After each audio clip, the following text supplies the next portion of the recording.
Láganos resa mi romana per un sacrificio, porta agradable a Dios Tata Todopoderoso.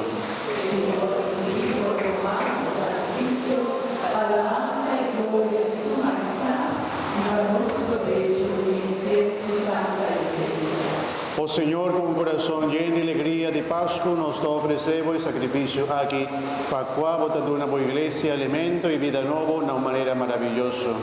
Por medio de Jesucristo, nuestro Señor. Amén. Señor sea con vos. Y con vos, Espíritu, Alza vuestro corazón. nos hace, Señor, Láganos agradecer, Señor, nos Dios. danos de bien, da bom para nós. En verdad, danos deber y da bom para nos y agradecimos siempre y tu caminda, Dios Todopoderoso y Eterno. Pero ahora, más que nunca, para sombra nuestra celebrar Cristo, va a sacrificar su vida y a ver a nos Pascua. Y danos verdadero lanche de Pascua, que quita pecado del mundo. Muriendo, Él acaba con los muertos y para su resurrección, Él adona-nos vida nueva.